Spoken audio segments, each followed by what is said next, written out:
Olá! Hoje vamos mergulhar numa questão bem delicada, né? Alegações de viés anticristão e como isso se conecta com ações de governo. Isso mesmo. A gente tem aqui uma transcrição da Freedom from Religion Foundation, a FFRF, sobre umas iniciativas lá dos Estados Unidos da era Trump. E também um artigo do blog Mente Ateísta, que olha para um projeto de lei parecido aqui no Brasil. Exato. A ideia é tentar entender o que essas fontes estão dizendo, quem elas acham que é o alvo, quem se beneficia, enfim, qual a dinâmica por trás disso tudo. Tá, vamos lá. Começando pelos Estados Unidos, então. A fonte da FFRF fala bastante daquelas ordens executivas do Trump, lembra? Lembro, sim. Tinha uma específica para erradicar o viés anticristão, né?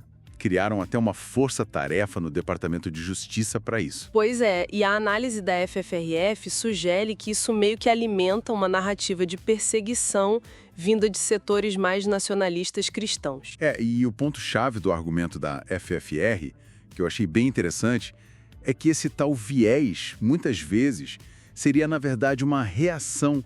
Cristãos que violaram leis comuns seculares. Como assim? Eles dão o exemplo daqueles ativistas anti-aborto que o Trump perdoou, sabe? Eles tinham bloqueado clínicas, uma delas, inclusive, quando foi presa, tinha fetos em casa. Nossa! A FFR bate na tecla. Eles infringiram leis cíveis. Não estavam sendo perseguidos pela fé em si, entende? Entendi. A fonte também menciona outros exemplos, que a ordem executiva chamava de viés, né? Sim, tipo regras contra a discriminação por orientação sexual, coisas que afetavam grupos estudantis religiosos ou agências de adoção que recebem dinheiro público. Se recebem verba pública não podem discriminar, certo? Exato. Mas alguns grupos religiosos queriam essa isenção e até coincidência do Dia da Visibilidade Trans ter caído na Páscoa em 2024 foi usada como exemplo de viés. Mas isso foi só uma coincidência de calendário, não? O Dia Trans tem data fixa. Pois é, a FRF argumenta exatamente isso. As regras são para garantir isonomia com dinheiro público, e a data foi casual. Não era um ataque direcionado. Então, ligando os pontos que a FRF apresenta, a questão não seria bem perseguição? Pela análise deles, não. Seria mais uma busca pelo que eles chamam de privilégio cristão. Tipo um direito a ter isenções das regras gerais por causa da fé. E eles citam a criação daquele gabinete de fé da Casa Branca, né? Isso, liderado pela Paula White. A fonte vê isso como mais um passo para direcionar verba e influência política para grupos religiosos específicos, que fossem politicamente alinhados, claro. Entendi. E essa dinâmica, parece que não fica só nos Estados Unidos, né? O artigo do Mente Ateísta traz isso para o Brasil. Exatamente. Ele analisa o projeto de lei 3176 de 2024, da senadora Soraya Tronic.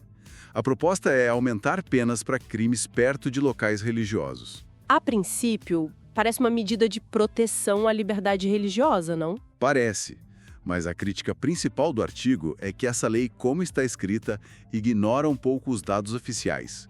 Os do Disque 100, sabe? O canal de denúncias. E o que esses dados mostram, segundo o artigo? Que mais de 80% das vítimas de intolerância religiosa aqui no Brasil são de religiões de matriz africana. E os agressores, majoritariamente, segundo o artigo, membros de outros grupos religiosos, principalmente neopentecostais. Peraí, então o artigo está dizendo que a lei proposta talvez não proteja quem mais precisa? Essa é a crítica.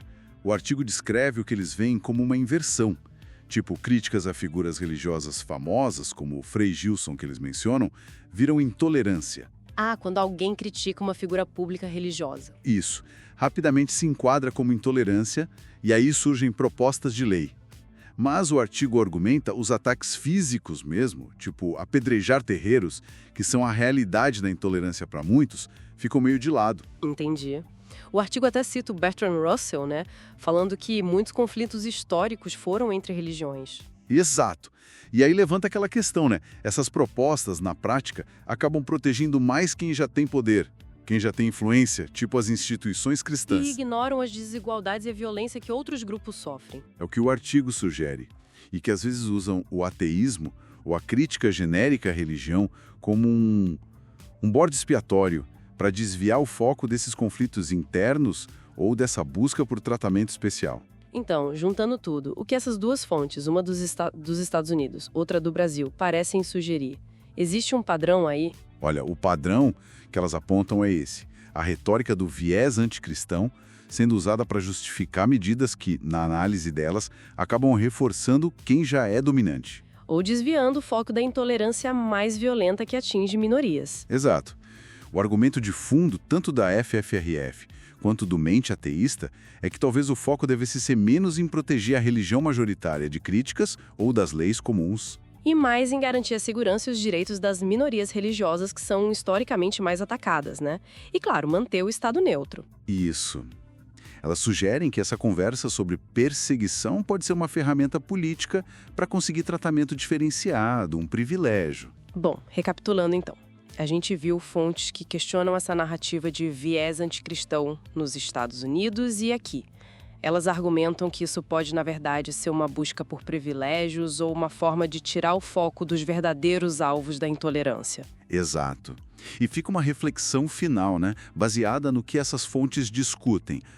Como que a gente diferencia a defesa legítima da liberdade religiosa para todo mundo de tentativas de usar essa liberdade como um escudo para se isentar de críticas ou para conseguir um status especial? Principalmente quando os dados sobre violência religiosa parecem apontar para outras vítimas e outros agressores, né? É uma linha tênue, mas importante de discutir.